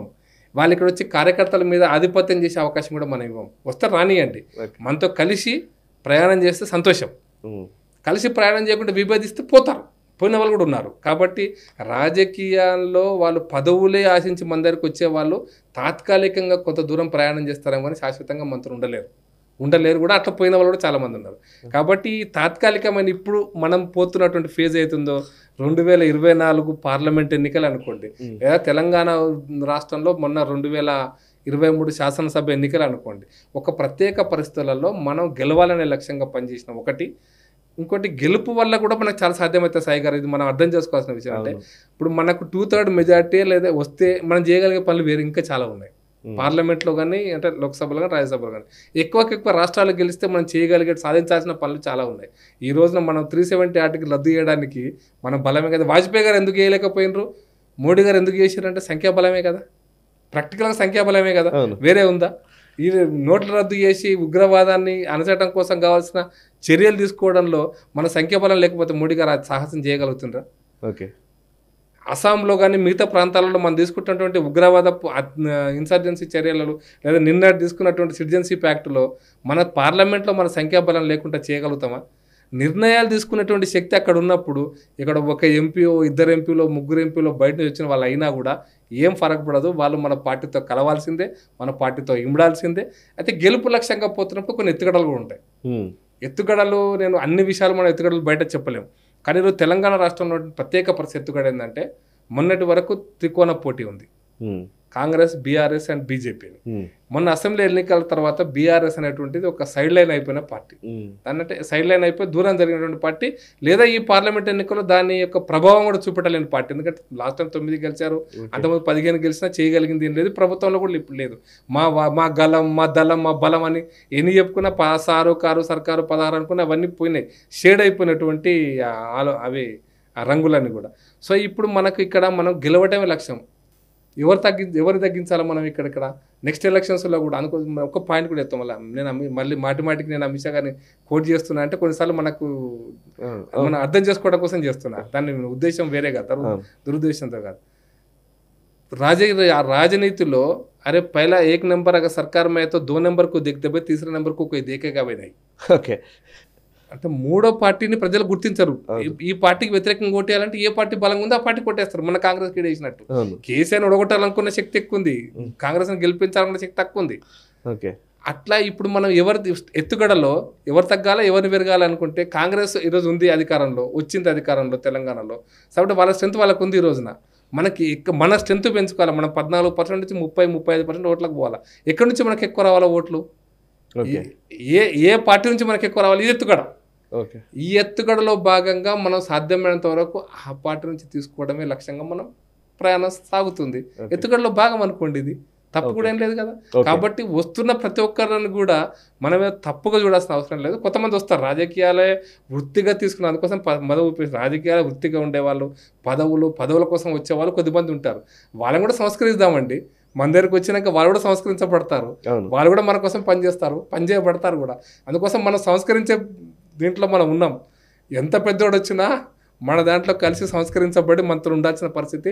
పెద్దోళ్ళు వచ్చిపోయారు సార్. నేను మీకు ఇప్పుడు వీళ్ళ నాయకులు అంతా జార్జ్ ఫెర్నాండెస్ ఇలాంటి వాళ్ళు సైద్ధాంతికంగా మనకు టోటల్గా వ్యతిరేకమైనటువంటి పార్టీలో పనిచేశారు. సైద్ధాంతికంగా సోషలిస్ట్ పార్టీ రామ్మోహన్లో వాళ్ళ శిష్యరేఖంలో పనిచేసిన వాళ్ళు తర్వాత మన దగ్గరకు వచ్చి మరి ఎట్లా పనిచేస్తున్నారు. సికిందర్ భక్త్ కాంగ్రెస్ పార్టీలో ఉండే, శాంతి భూషణ్ వాళ్ళు మన దగ్గరకు వచ్చిన వాళ్ళ పుట్టంగానే మన పార్టీలో ఏం పుట్టలే, స్టిల్ మన దగ్గరకు వచ్చినారు, మన పార్టీలో కలిశారు, మన పార్టీలో కలిసి పనిచేస్తున్నారు. కాబట్టి వచ్చిన వాళ్ళని రానియండి, సంస్కరించబడి ఈ పార్టీ యొక్క సిద్ధాంతానికి కట్టుబడి ఈ పార్టీ యొక్క ఆలోచనల విధానాలకు కట్టుబడి పనిచేస్తే వెల్కమ్. మన సిద్ధాంతం మాత్రం మారదు ఖచ్చితంగా. మా లైన్ ఫిక్స్, దాంట్లో మార్పు లేదు. బీజేపీ సిద్ధాంతంలో మార్పు లేదు. వాళ్ళు వచ్చిండ్రు కాబట్టి నేను మళ్ళీ క్లారిటీగా కూడా మాట చెప్తాను. ఇప్పుడు బీజేపీ కార్యకర్తలకు ఒక పాయింట్ మీరు అడిగారు కాబట్టి ఫస్ట్ పాయింట్ నేను కొనసాగింపు చెప్తాను. సాయి గారు, కార్యకర్తలకు ఆర్టికల్ 370 రద్దయిన రోజున భారతదేశంలో బీజేపీ కార్యకర్తలు పులకించినంతగా ఎవడు చేసి ఉంటాడు ఆ సంతోషం. ఇప్పుడు యూనిఫామ్ సివిల్ కోడ్ వస్తే కార్యకర్తలు, బీజేపీ కార్యకర్తలు పడ్డంత ఆనందం ఇంకెవడు పడాడు. ఇవన్నీ ఎప్పుడు సాధ్యమవుతాయి? మనకు నెంబర్, అల్టిమేట్లీ నెంబర్ కావాలి. నెంబర్ కోసమని కొన్ని ఎత్తుగడలలో నాయకత్వ ఎత్తుగడలు కొన్నిసార్లు తప్పు, కొన్నిసార్లు రైట్లు ఇవన్నీ ఉంటాయి, దాంట్లో లోపలికి పోతలేను. కానీ ఇప్పుడు ఉండే ఎత్తుగడలో జాతీయ పార్టీ ఒక ఎత్తుగడలో భాగంగా ఈ నిర్ణయాలు తీసుకుంటుంది. బట్ మళ్ళీ చెప్తున్నా, ఏ నిర్ణయం తీసుకున్నా బీజేపీ సిద్ధాంతం స్ట్రైట్. మీరు చెప్తున్న దాంట్లో ఇప్పుడు ఆర్టికల్ 370, యూనిఫామ్ సివిల్ కోడ్, రామాలయము, వాట్ ఎవర్ ఇట్ మేబీ, అది భారతీయ జనతా పార్టీ చేయడానికి వాళ్ళకి కావాల్సిన మెజారిటీ రావడం అనేది లెక్క. సో 300 సీట్లు అయితే ఈరోజు ఖచ్చితంగా వస్తాయనే భావనలోనే చాలామంది ఉన్నారు. నాకైతే ఎన్ని సర్వేలు చూసినా ఎక్కడ చూసినా అదే కనబడుతోంది. 370, 400 కోసం ఫోకస్ చేస్తున్నామని చెప్తున్నారు. సో మిగతా పార్టీలు చాలా వరకు ఆల్మోస్ట్ వాళ్ళు గివప్ చేసినట్టుగానే కనబడుతోంది. ఇలాంటి టైంలో అంటే మీకు పూర్తి అనుకూలమైన ఒక వాతావరణం ఉన్న టైంలో మీరంటున్న నిర్ణయాలు ఏం ఆగవు. నాకు తెలిసి ఈ మోదీ గారు ఈసారి 3.0 అది జరుగుతుందనే అనుకుంటున్నాను నేను. కానీ ఒక అనుకూలమైన వాతావరణం ఉన్న టైంలో ప్రయోగాలు చేయడానికి అవకాశం ఉంటుంది. ఎందుకని మళ్ళీ అదే ఫార్ములాని నిజానికి అవసరం ఉంది అన్నప్పుడు ఏదైనా చేస్తే ఒక లెక్క, కానీ అవసరం లేనప్పుడు కూడా ఎందుకని ఇలాంటి వాళ్ళని ఎంటర్టైన్ చేస్తున్నారు, కొత్త వాళ్ళని? అంటే కొత్త వాళ్ళని ఎంటర్టైన్ చేయకూడదని కూడా కదా, అందులో కొన్ని ఇష్యూస్ చెప్తాను మీకు. ఇప్పుడు లైక్ కొన్ని ప్లేసెస్లో లైక్ మీరు ఇప్పుడు దుబ్బాక ఎలక్షన్స్ ఉందనుకోండి, దుబ్బాక బై ఎలక్షన్స్ టైంలో హైదరాబాద్ నుంచి ఐటీ ఎంప్లాయీస్ వీకెండ్లో ఇక్కడ నుంచి వెళ్ళి కార్లు పెట్టుకొని వెళ్ళి ప్రచారం చేసిన వాళ్ళు నాకు తెలుసు, చాలామంది నేను చూశాను. ఈవెన్ ఈటల రాజేందర్ గారు బై ఎలక్షన్ వచ్చినప్పుడు అట్లాంటి ఒక అనివార్య పరిస్థితి ఒకటి కనబడము, అదేదో టర్నింగ్ పాయింట్ అయిపోతుంది, ఎలక్షన్స్కి మనకు బీజేపీ పెరుగుతుందేమో అనే ఒక భావనలో చాలామంది పోయి పనిచేసిన వాళ్ళే ఉన్నారు. మునుగోడులో కూడా పనిచేసిన వాళ్ళే ఉన్నారు. కొంతమంది ఉంటారు, కొంతమంది పోతారు, ఇవన్నీ మీరు మాట్లాడారు కరెక్టే. అయితే కొన్ని అనివార్యమైన స్థితుల్లో కొంతమందిని మనం తీసుకునే టైంలో బీజేపీకి సంబంధించి వాటిని ఎవరు అప్పుడు సందేహం వ్యక్తం చేసిన వాళ్ళు ఎవరూ లేరు, నాకు కనబడలేదు. ఈ రోజు మాత్రం అది ఎక్కువైపోయింది. ఆ రోజుకి ఈ రోజుకి చాలా డిఫరెన్స్ ఉంది, లేదంటారా? నేను మీకు సూటి సమాధానం చెప్తా సత్యసాయి గారు. ఈరోజు దేశ పరిస్థితులలో బీజేపీ ఈరోజు 400 సీట్లు 350 చర్చ జరుగుతున్న ఇంతకుముందు కూడా నేను చెప్పాను. ప్రధానమంత్రి ఎవరైనా చర్చ కాదు ఈ రోజున. ప్రధానమంత్రి మోడీ ఫిక్స్ అయిపోయారు, జనం ప్రజలు ఫిక్స్ అయిపోయినారు. సంఖ్య ఎంత అనే దాని మీదనే చర్చ ఉంది ఈరోజు జరుగుతున్నటువంటి దేశం మొత్తం. ఇది 40 ఏళ్ళ నేను రాజకీయాల్లో నాకు అనుభవం, నేను పేపర్ చదువుతున్న రోజుల నుంచి నాకున్న అనుభవంతో చెప్తున్నా. ఫస్ట్ టైం ఇది ఈ సిచ్యువేషన్. ఇందిరాగాంధీ కాలంలో కూడా ఇందిరాగాంధీ గెలుస్తా ఓడిపోతున్న సిచ్యువేషన్ తప్పిస్తే ఇందిరాగాంధీ అయిపోయింది అనేటువంటి లేని రోజుల నుంచి ఈ స్థితికి వచ్చినాం మనం. అయితే దేశ భవిష్యత్తు అనేది, దేశ సమగ్రత అనేది బీజేపీ పాయింట్ ఆఫ్ వ్యూ చాలా ఇంపార్టెంట్ సాయి. మనం కనుక దక్షిణాదిలో విస్తరించకపోతే బీజేపీ, ఈ ఉత్తరాది పార్టీకి అయితే ఇంకో కోణంలో ఇంకొక సమస్య, సామాజిక సమస్య వచ్చే ప్రమాదం కూడా ఉంది. అది కూడా ఒక ఎత్తుగడలో భాగం అనుకోండి మీరు కదా. నువ్వు అగస్త్య మహాముని లాంటి ఒక ముని వచ్చి వింధ్య పర్వతాలు దాటి వచ్చి తమిళనాడుకు వచ్చి తమిళానికి భాష్యం రాసి వ్యాకరణం రాసే పరిస్థితి అంటే అది అక్కడ నుంచి హిమాలయ పర్వతం నుంచి వచ్చాడు అగస్త్య మహాముని. ఎందుకు? చాలా సమాజ కార్యం అది. అంటే దేశ సమగ్రతను కాపాడంలో అదాన్ని ఏదో మీరు ముని వచ్చాడు వింధ్య పర్వతాలు వేసిన ఇవన్నీ కథలు ప్రజలకి అర్థం చేయించడం కోసం కథలు, కానీ అందులో ఉన్నటువంటి తాత్విక చింతన ఏంటంటే దేశ సమగ్రత రక్షణ కోసమే అగస్త్య మహాముని హిమాలయ పర్వతాల నుంచి దక్షిణాదికి వచ్చాడు. అట్లా ఈరోజు విస్తరించేటువంటి కార్యక్రమంలో గరళం ఉంటే ఉండిండొచ్చు, కానీ అమృతం కూడా రావాలి కదా. ఒకసారి దేశ సమగ్రతలో నాగర్ సోయిల్లో బీజేపీ గెలవాలా, అండమాన్లో కూడా బీజేపీ గెలవాలి. మీకు ఇంట్రెస్ట్ అండమాన్లో కూడా బీజేపీ గెలవాలా? అది ఆ బీజేపీకి ఇప్పుడు బీజేపీ ఎంపీ ఉన్నాడు కాబట్టి నేను నాగర్ సోయిల్లో గెలవాలా, మధురైలో గెలవాలా, రామేశ్వరం గెలవాలా అంటే నేను ఎందుకు చెప్తున్నా అంటే ఒక పాన్ ఇండియా, ఒక దేశం అంతా కూడా బీజేపీ విస్తరించాలనేటువంటి దాంట్లో ఎత్తుగడలో భాగంగా ఇప్పుడు కొన్ని నిర్ణయాలు జరుగుతాయి. కాబట్టి నేను ఆ నిర్ణయాలను కార్యకర్తలు స్వీకరిస్తారు. అయితే ఈ నిర్ణయాలు కార్యకర్తలకు అర్థం చేయించాల్సిన బాధ్యత కూడా నాయకత్వం. అన్డౌటెడ్లీ అంటే తీసుకుంటున్న నిర్ణయాలను కార్యకర్తలకు అర్థం చేసే విధంగా, కార్యకర్తలను ఒప్పించే విధంగా, మెప్పించే విధంగా కొంత ప్రయత్నం జరగాలి. దాంట్లో పెద్ద జాతీయ నాయకత్వం నిర్ణయం తీసుకుంటుంది, కింది స్థాయి నాయకత్వానికి కూడా అర్థం కావాలి. అర్థమైనప్పుడే ఇంకా కింది బూత్ లెవెల్ కార్యకర్తలకు కొంత ఉత్సాహం వస్తుంది.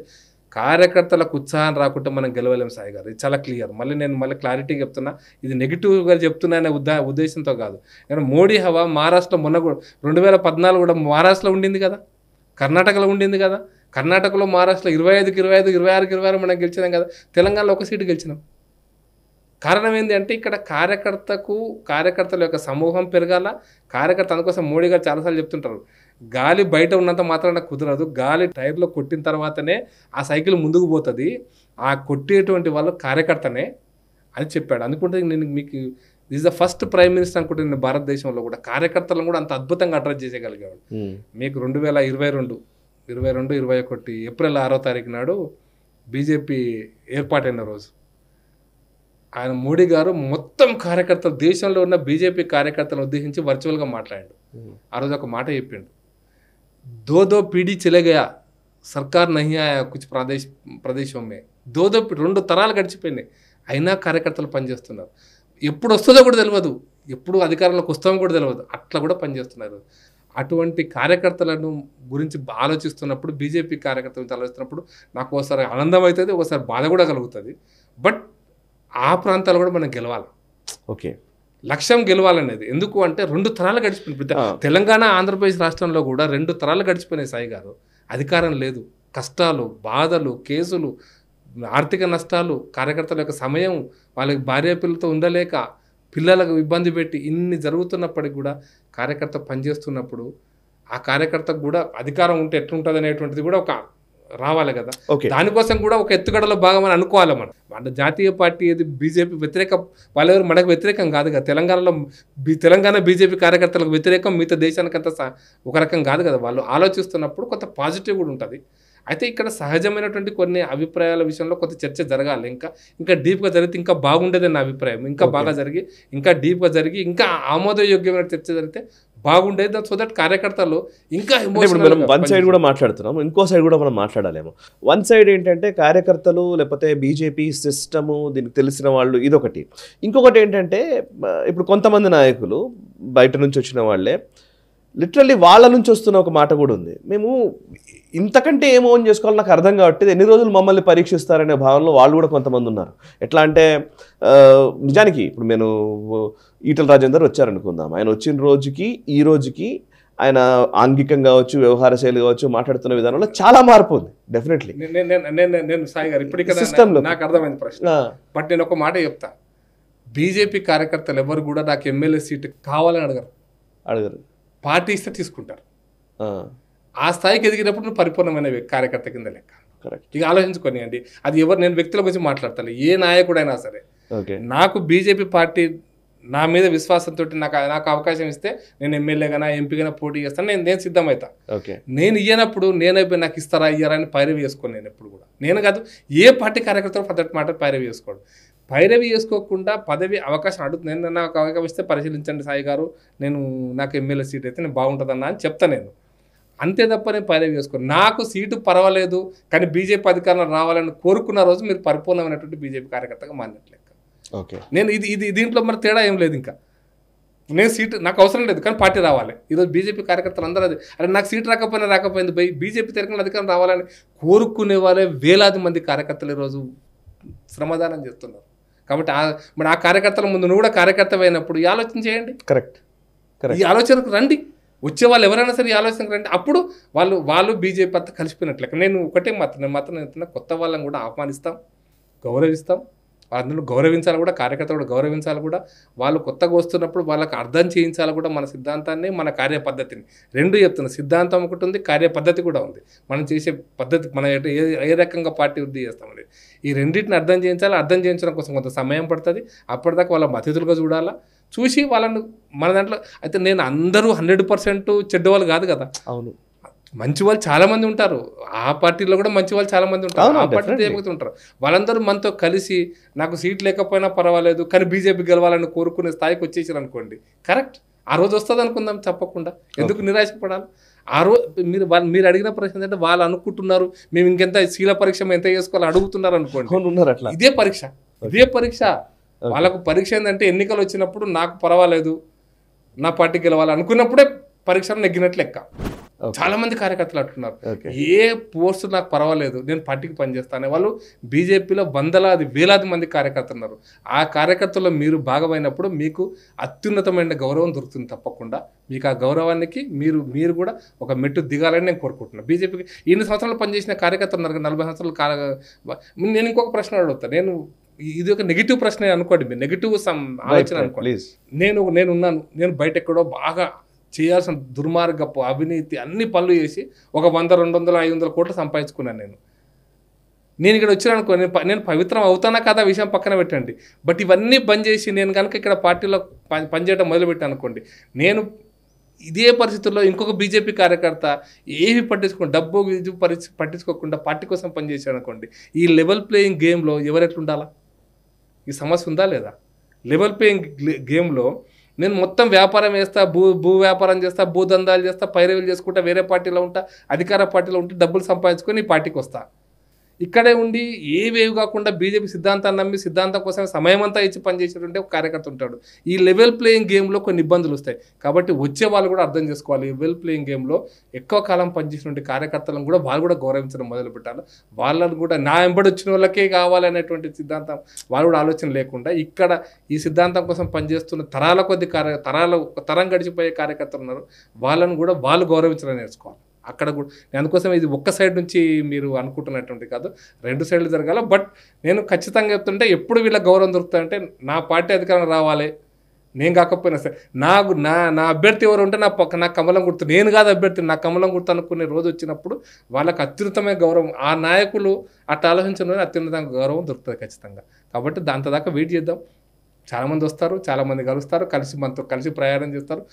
ప్రయాణం చేయలేని వాళ్ళు మన నుంచి దూరం అయిపోతారు. దానికోసం కూడా అయితే వచ్చిన ప్రతి కార్యకర్త కూడా, వచ్చిన ప్రతి నాయకుడు కూడా ఇక శాశ్వతంగా మనతో ఉండాలని అనుకోవాల్సిన అవసరం కూడా లేదు. ప్రకాష్ రెడ్డి గారు, అంటే ఇప్పుడు మీరు చెప్పారు కరెక్టే, బయట బాగా సంపాదించుకుని విపరీతంగా కోట్లు గడించి ఇక్కడికి వచ్చేసి మామూలుగా సరిపోతుందా, లేకపోతే ఇక్కడ మామూలుగా అసలు ఏమీ లేకుండా ఉన్న వ్యక్తితో ఎట్లా లెవెల్ ప్లేయింగ్ అన్నారు. అయితే ఇక్కడ ఇంకో పాయింట్ ఏంటంటే, ఇది ఇక్కడ కూడా ఉన్న వాళ్ళు ఉన్నారు, ఇక్కడ కూడా అంటే తక్కువ ఎక్కువ ఇక్కడ కూడా కొంతమంది లాలూచి పడుతున్న వ్యక్తులు ఉన్నారనే అభిప్రాయం ఈవెన్ ఇక్కడున్న కార్యకర్తల్లోనే ఉంది కదా. మరి అలాంటి దాన్ని ఎలా హ్యాండిల్ చేస్తారు?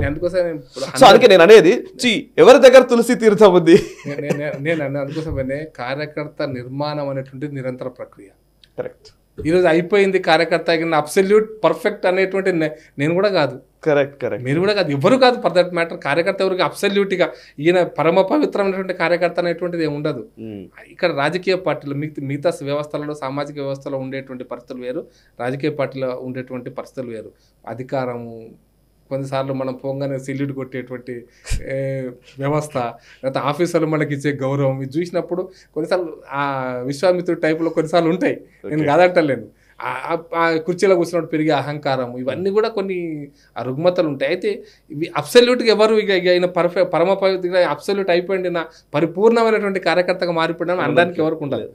ఏదో ఒక చిన్న టెంప్టేషన్స్ కూడా కొన్నిసార్లు తప్పు జరుగుతాయి. సిన్సియర్గా పనిచేస్తున్న కార్యకర్తలు కూడా ఒక టెంప్టేషన్ ఉంటుంది, ఒక బాధతో కూడా. ఒకసారి అంటే నా పక్కనోడు కోట్లు వాడు సంపాదించుకున్నాడు, నేనేం లేదు, నన్ను సంపాదించినందుకే, నేను కాల రానందుకే నన్ను గుర్తిస్తారు అనుకున్నప్పుడు వీడు టెంప్ట్ అయిపోతారు సంపాదించుకోవడం. నేను ఈ సందర్భంగా సీనియర్ కార్యకర్త గురించి నేను గుర్తు చేస్తూ చెప్తాను.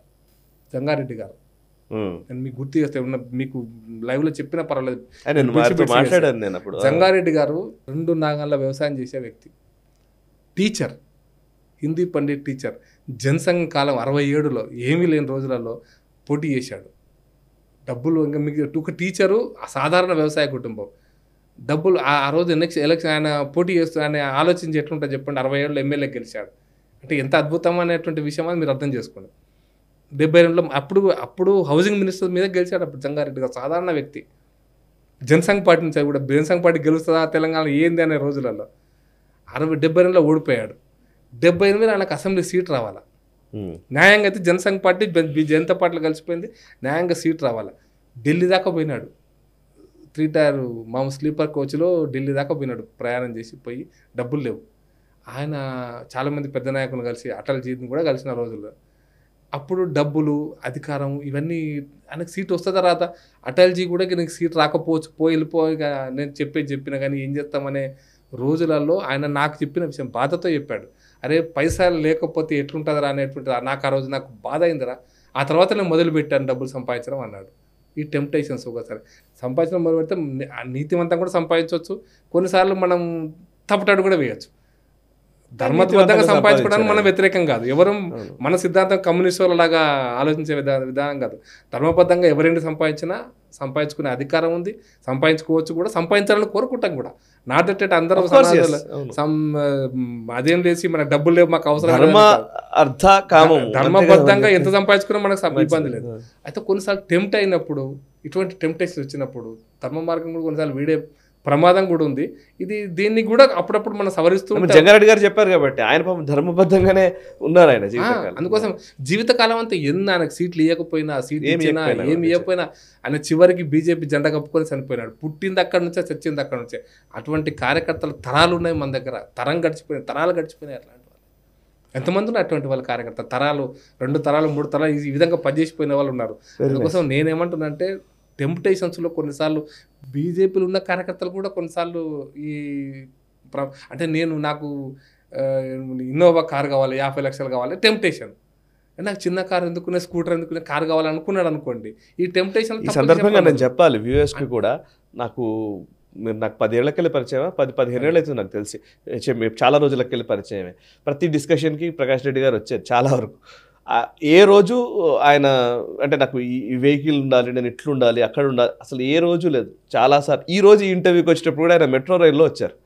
అంటే ఆ బైక్ మీద ఎక్కేసి మామూలుగానే స్కూటర్ మీద వచ్చిన సందర్భాలు ఎన్నో.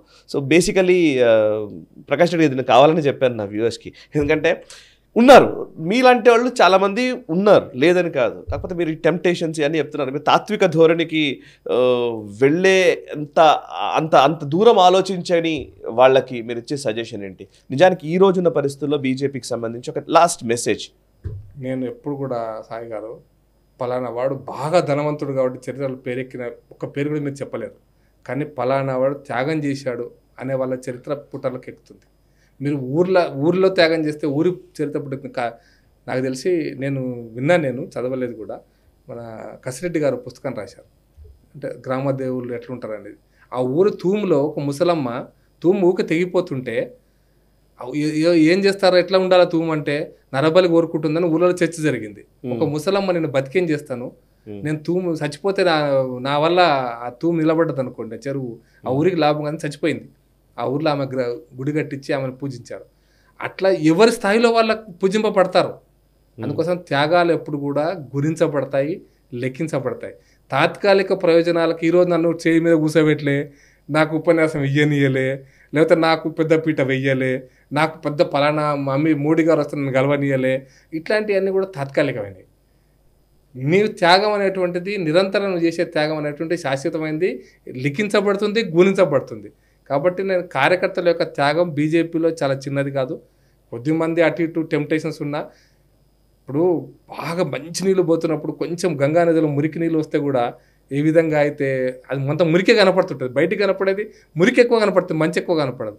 మనం ఎస్టీపీలు పెట్టి ప్యూరిఫై చేసి పంపిద్దాము. ఖచ్చితంగా గంగా నది ప్రవాహం ఎంత పరిశుద్ధంగా ఉంటుందో బీజేపీ కార్యకర్తల యొక్క ప్రవాహం కూడా అంతే పరిశుద్ధంగా ఉంటుంది. కాబట్టి మన సిద్ధాంతాన్ని వదలొద్దు, మన త్యాగాలను వదలొద్దు, తాత్కాలిక టెంప్టేషన్స్ గురించి ఆలోచించవద్దు. తాత్కాలికమైనటువంటి ఎత్తుగడలలో కొన్నిసార్లు మనం వెనక కడిగేసిన మన సిద్ధాంతం మాత్రం పక్కా. అయితే మనం త్యాగం చేస్తున్న సిద్ధాంతం కూడా, ఈ సిద్ధాంతము నేను మళ్ళీ సాయి గారు చెప్తున్నా, ఈ సిద్ధాంతము బతికితేనే, ఈ సిద్ధాంతం విశ్వవ్యాప్తం అయితేనే మానవాళికి మనుగడ ఉంటుంది. ఇది నమ్మేవాడిని నేను. గ్రేట్. ఈ సిద్ధాంతం చచ్చిపోయిన రోజు మానవాళి మనుగడ ఉండకపోయే ప్రమాదం ఉంది. ఆ సిద్ధాంతం కోసం పనిచేస్తున్నప్పుడు ఒక తరం ఎంత, ఎన్ని తరాలు ఇప్పుడు 1000 సంవత్సరాలు మన ఈ దేశ రక్షణ కోసం చచ్చిపోయిన ఎంతమంది లేరు, యుద్ధం చేసి చచ్చిపోయిన ఎంతమంది లేరు. వాళ్ళ ముందు మన త్యాగం ఎంత, చాలా చిన్నది. మనం ఇల్లు సంసారం అన్నీ ఉన్నాయి, మన పిల్లలు సంసారం అన్నీ ఉన్నాయి. మనం చేస్తున్న త్యాగం చాలా చాలా చాలా చిన్నది. కాబట్టి దాని గురించి ఆలోచించడం వద్దు కార్యకర్తలు. నేను ఈ త్యాగం అనేటువంటిది అందుకోసమే మన తాత ముత్తాతలు మన కోసం దాచిపెడతారు. మన సమాజం, భారతీయ సమాజం ఎందుకు దాచిపెడతారంటే మన మునిమన కూడా బాగుండాలని కోరుకుంటాడు. మనం కూడా ఈ సిద్ధాంతంలో పనిచేస్తున్నాం. అందుకోసం మోడీ గారు ఎన్విరాన్మెంట్ గురించి మాట్లాడుతున్నప్పుడు ఈయనేంద్ర ఎన్విరాన్మెంట్ టెక్నాలజీ గురించి అని అడుగుతారు. చాలామంది ఎటువంటి చర్చ దేశంలో ఉన్నారు. మోడీ గారు ఒక దార్శనికుడు. నేను మళ్ళీ చాలా స్పష్టంగా చెప్తున్నాను, నేను ఏదో దాచిపెట్టుకునో నేను మోడీ గారిని పొగిడితే నాకేం పదవి రాదు, నాకేం అది కాదు. కానీ దార్శనికుడు ఎందుకు చెప్తున్నా అంటే ఎన్విరాన్మెంట్ గురించి మాట్లాడగలిగే వాళ్ళు, లేకపోతే మన తాత్విక చిత్రం గురించి మాట్లాడగలిగేవారు, దేశ సమగ్రత గురించి, దేశ సిద్ధాంతం గురించి. నువ్వు మందుల కంపెనీ ఉండాలన్నా, యోగా చేసి ఆరోగ్యం ఉండాలన్నా అని ప్రశ్న అడిగితే యోగా చేసి చూపించినాడు. అందుకోసం మన సిద్ధాంతం ఏవైతే భారతీయ జీవన విలువలు, జీవన తాత్విక చింతన, మన యొక్క జీవన శైలి ప్రపంచాన్ని నిలబెట్టగలుగుతుంది. విశ్వవ్యాప్తంగా ఉన్నటువంటి ఏ సమాజం యొక్క సంస్కృతులు కూడా అవి తాత్కాలికంగా సమాజాన్ని నాశనం చేస్తున్నాయి. అది ఎన్విరాన్మెంటల్గా కావచ్చు, తాత్వికంగా కావచ్చు, ఇంకా రకంగా కూడా కావచ్చు. అందుకోసం దీన్ దయాల్జీ చెప్పిన సిద్ధాంతాన్నే మోడీ గారు పాటిస్తున్నారు. మీరు ఎవరన్నా మోడీ గారు, అమిత్ షా మోడీలు వేరు, వాజ్పేయిలు అద్వానీలు వేరు అని అంటే మాత్రం నేను ఎక్కిపోయించాను. నేను మళ్ళీ చాలా స్పష్టంగా చెప్తున్నాను. మీ చిన్న ఎగ్జాంపుల్ చెప్తాను మీకు. నేను 1961లో జనసంఘ్ తీర్మానాలు తీయండి. 67 ఎలక్షన్స్ అనుకుంటా నాకు గుర్తున్నంత వరకు. If Jana Sangh comes in to power we promise 1 nation 1 tax అన్నారు. ఇప్పుడు ఎప్పుడు వచ్చింది అది? I'm talking about 67. Okay, where are we today? Correct. 33 20 ఏళ్ళు, 53 ఏళ్ళ తర్వాత 1 నేషన్ 1 ట్యాక్స్ వచ్చింది. ఇది జనసంఘ్ పార్టీ అప్పుడు చెప్పింది. మోడీ ఇప్పుడు అమలు చేసిండు. కాబట్టి మోడీ జనసంఘ్ పార్టీ కిషన్ రెడ్డి గారు కూడా చెప్పారు కదా, కశ్మీర్ 370 ఆర్టికల్ మీద కూడా. 370 ఆర్టికల్ కూడా అంతే. మోడీ గారు యాత్ర చేశాడు, 370 ఆర్టికల్ అదంతా శ్యామప్రసాద్ ముఖర్జీ నుంచి నడుస్తుంది. అందుకోసమే బీజేపీ దీన్ దయాల్జీ చెప్పినటువంటి ఎన్విరాన్మెంట్ గురించి కూడా దీన్ దయాల్జీ చెప్పినటువంటి ఫిలాసఫీనే మోడీ గారు ఎక్కడికక్కడ అంటే ఆయనకు అవకాశం వచ్చింది కూడా ప్రచారం చేస్తున్నారు. Okay, milking of the nature is your right, exploiting in the nature is a crime. Deen Dayalji చెప్పినటువంటి భాష ఇది. Exploiting the nature is a crime, milking of the nature is your right. ఈరోజు మనం ఎన్విరాన్మెంట్ని ఎక్స్ప్లాయిట్ చేస్తే, అందుకోసం దీన్ దయాల్జీ ఆర్థిక సిద్ధాంతము కమ్యూనిస్ట్ మార్క్సిస్ట్ ఆర్థిక సిద్ధాంతాన్ని నథింగ్. దీన్ దయాల్జీ యొక్క సోషలిస్టిక్ పూరెస్ట్ ఆఫ్ ది పూర్ని అటాచ్ చేసేటువంటి అత్యంత పేదవాడిని ఏ విధంగా పైకి తీసుకురావాలని, ఏ విధంగా వారి యొక్క అవసరాలు తీర్చాలనే దాంట్లో దీన్ దయాల్జీ చెప్పిన ఫిలాసఫీ అల్టిమేట్. చదువుకోకపోతే అర్థం కాకపోతే అది వేరే విషయం. కమ్యూనిస్టులు దాని ముందు నథింగ్. అందుకోసం నేను ఆ సిద్ధాంతానికి అట్రాక్ట్ అయ్యి సిద్ధాంతాన్ని అర్థం చేసుకొని ఈ పార్టీలో పనిచేస్తున్నా. సిద్ధాంతాన్ని అర్థం చేసుకున్న వాళ్ళు ఈ పార్టీలో జీవితకాలం కొనసాగుతారు. పదవులు తాత్కాలికమైనవి, పోస్టులు తాత్కాలికమైన ఆలోచన బెస్ట్. నేను అందుకోసం కార్యకర్తలందరూ కూడా మన త్యాగం ఖచ్చితంగా గుర్తించబడుతుంది, గుర్తింపబడుతుంది. కాబట్టి ఎత్తుగడలలో జరుగుతున్నటువంటి పరిణామాలను నెగిటివ్గా తీసుకోకండి, ముందుకు వెళ్ళండి. ఈ కొన్ని సమస్యలు వస్తుంటాయి, వాటిని పరిష్కరించాల్సిన బాధ్యత కూడా మనదే కార్యకర్తలుగా. ఆ మార్గంలో మనం పోదాం తప్పకుండా. Right sir, thank you very much Prakash Reddy గారు, రియలీ థ్యాంక్ యూ. అంటే ఏదైనా సరే ఒక విషయం పట్ల ఒక సమగ్రమైనటువంటి అవగాహన కలిగినటువంటి వ్యక్తి మాట్లాడుతుంటే నాలాగా కామ్గా వినాలనిపిస్తుంది. విన్నాను నేను చాలా వరకు. అడగాల్సిన ప్రశ్నలు అయితే మిమ్మల్ని అడిగాను. ఐ హోప్ బీజేపీలోని శ్రేణులకి లేకపోతే ఎవరెవరైతే కొంత అనుమానాస్పదంగా ఉన్నారని అనుకుంటున్నామో వాళ్ళకి కరెక్ట్గానే మెసేజ్ రీచ్ అయిద్దేమో అని నేనైతే అభిప్రాయపడుతున్నాను. Thank you very much, thanks for your time. So చూసారు కదా, ఇది ప్రకాష్ రెడ్డి గారితో ప్రత్యేక చర్చ. బేసికలీ ప్రకాష్ రెడ్డి గారి మాటలు అందరికీ మీకు అంటే ఇప్పుడు అందరూ ఆలోచిస్తున్న వాటికి ఒక సమాధానంగా ఆయన మాట్లాడినట్టుగా నాకైతే కనబడుతోంది. సో మీ అభిప్రాయాన్ని కూడా తెలియజేయండి. ఈ వీడియోని మీకు తెలిసిన వాళ్ళ చేత వాళ్ళకి రీచ్ చేసే ప్రయత్నం చేయండి. మీరు కూడా దీన్ని లైక్ చేసే ప్రయత్నం చేయండి. ఎస్, తెలంగాణలో ప్రస్తుతం చేరికల విషయంలో కొంత గందరగోళము, అయోమయము నెలకొన్న మాట వాస్తవము. కొంతమంది నాయకుల విషయంలో, చేరుతున్న వ్యక్తుల విషయంలో ఇప్పుడు ప్రస్తుతమైతే విపరీతమైన చర్చనే నడుస్తున్నది. సో ఏది ఏమైనప్పటికీ బీజేపీ అధిష్టానము లేదా బీజేపీ రాష్ట్ర నాయకత్వము వ్యూహాత్మకంగా ఎత్తుగడల్లో భాగంగానే కొన్ని నిర్ణయాలు తీసుకుంటుందన్న అభిప్రాయము ఒకవైపు వ్యక్తమవుతున్న పరిస్థితి. సో కార్యకర్తల నుంచి ఎటువంటిది వస్తుంది అండ్ అలైన్గా అందరూ పనిచేస్తారా, ఎలాంటి ఫలితాలు రాబోయే రోజుల్లో మనం చూడబోతున్నాం, ఇవన్నీ కూడా కాలం నిర్ణయిస్తుంది. చూస్తూనే ఉండండి నేషనలిస్ట్ హబ్, మనసా వాచా కర్మణ, దేశహితం కోసం.